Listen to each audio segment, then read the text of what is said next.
Oops, let's turn it over here a little bit. Alright guys, welcome back to episode 4 of our sort of like very quick podcast. Just in case any one of you are new to the channel, this is where there's only going to be talking. There's not going to be any B-rolls coming in. And today my voice is a bit low because I'm actually down with a very bad flu. I'm not even sure if my voice can actually, stay on till the very end of the video, but I'll try my best to speak a bit slower. Please bear with me, and if you feel that I'm speaking too slow for once, I think that would be a change. Y'all can actually just hit the speed and put like 1.5 or 2 just to make it up to your own speed. Anyway, like I said, I'm having a very bad flu, but I want to talk about something extremely important, and that's actually about this really special phone that I've been using for the past few weeks. Now, actually, I'm very excited, by the way, even though I'm sick, but this phone is actually called the Realme GT8 Pro, and there's a couple of reasons why I think it's so special. Now, I've talked a lot about phones in the past videos, talking about the Oppo, how they have the Hasselblad, Vivo, how they have their Zeiss, and whenever it comes to just like street photography, the aesthetic kind of look, I always refer back to something like the Leica from Xiaomi. But guys, this is where I was extremely pleasantly surprised by what Realme cooked up, because they collaborated with the guys from Ricoh. Now, if you are not someone who is very into the photography world, you're not very into cameras, you might not even know about this Ricoh GR camera series. This line is actually extremely popular among enthusiasts and all that, so they really vouch for this camera. This is something that they use all the time. Realme did something really phenomenal by actually making those looks, film simulations from the Ricoh GR series into their own Realme GT8 Pro. Now, I actually did a side-by-side comparison. We always talk about phones using brands like Zeiss, Hasselblad, but how do they really stack up against an actual camera? No one has done that. But I actually did it together with the Ricoh GR camera because it was sent to me. And guess what? I think Realme did a great job by making it extremely similar to the results that you can get from the Ricoh GR4. This is the latest model, by the way. So that's extremely great, and I've been testing it out in Beijing. It's actually a perfect place to test it out. If you live in a place where there's a lot of sun, a lot of shadows, you might want to actually check out this particular device because it can capture some really nice, aesthetic, clean looking photos. Yeah, that's a pretty long line, guys. Essentially, what you're going to get is pictures that look very minimally processed. Again, something that you can't see a lot on most phones today. Very minimal processing, guys. It looks so clean. And even though the camera sensors on the back of this Realme GT8 Pro is not like the largest in the world, it's not even using a 1-inch sensor, but the minimal processing, the very clear, fine, sharp-looking images, this makes it stand out so much more.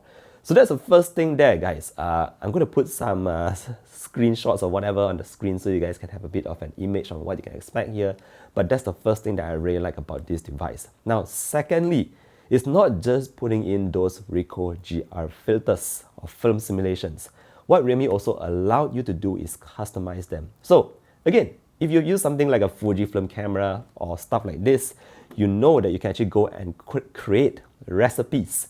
For instance, you can bump up the saturations, reduce your exposure and all that. And if you just go and search online, there's a lot of people out there or camera enthusiasts that are actually sharing their recipes. That means sort of like custom modified kind of parameters for you to actually use. And you can actually do that in the phone as well. So if you just go into custom mode and all that, you can actually put in 4 shortcut keys to your 4 custom individual recipes, and you can use them at any point of time whenever you're just taking photos. So I think that's also extremely clever, and it's something that I don't see on other phones yet. So that's why I'm so excited about this phone, guys. It's like almost any photo that I take on the streets, whenever there's really strong sun, especially against the sun, this is where the phone really shines. I would just be able to take a beautiful shot just so simply. So if you have not bought your next phone yet, that's why I said, even though I'm not feeling too well, I want to put out this video, is because I'm worried that you guys might actually miss out on what you can actually get on the Realme GT8 Pro.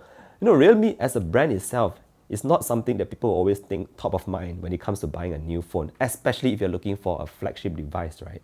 So this is actually something that's really special, and you guys should actually try and maybe wait it out.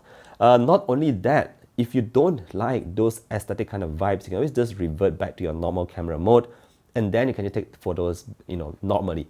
just like how you would see with your own eyes. And I think Realme also did a great job there in those normal kind of photographs. So essentially, you're getting two kind of vibes here, the normal kind of photos, as well as those 4 individual film simulations that you can find on the Ricoh GR4. Very, very pleasantly surprised with this guy. And in case you're wondering about the performance and all that, blah, blah, blah, obviously this phone also comes with the Snapdragon 8 Elite Gen 5. So Realme is not skimping down on the specs in here. It's got a huge battery as well, fast charge. So everything is going to be up to there in terms of the performance as well as the battery side of things. And like I said, most people always just look at the camera to determine whether it's a flagship level or not. But in this case, I just think the Realme GT8 Pro is just something that stood out so much more compared to all the phones that has been coming in today. We have a lot of zooms up to 100 times, 120 times. If you're not into those kind of zooming stuff, guys, I mean, I'm sure not a lot of you actually zoom on a day-to-day basis. This guy might actually just be the one for you. So yeah, that's just it for my very quick video. Again, I've posted pictures taken directly from the phone itself onto my Instagram. I think that platform is great if you just want to zoom in and just dial into the detail to see how the photos actually turn out, because I actually share photos that are not edited directly onto my Instagram. So you can see for yourself if this is the kind of photos that you like. You can check out the sharpness and all that. Even if I upload the photos onto YouTube and just show it on the screens, I mean, you can just see it at face value, but you cannot actually zoom in and see those details. So again, I encourage you to check out Instagram. You don't have to follow my Instagram, guys. You don't have to. Just go and check it out, see if those photos are to your liking, and let me know your own thoughts. What do you think about these photos? Do you think the Realme GT8 Pro is actually something special? You know, is this something that you might actually be looking for? Is this something new to you at all as well?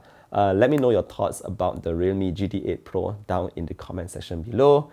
Again, I think we've made it through the video without my voice breaking.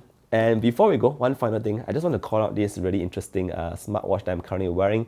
This is called the Pebble watch. I'm not sure if anyone has heard about them. Essentially, these guys are rebooted. And I'm not sure if reboot is the right word to say. But you know, back then when my channel first started out, I was doing a lot of smartwatches, and I really loved these Pebble watches back then. And of course, they were bought over by some bigger company, blah, blah, blah. They went undercover and finally they're back up.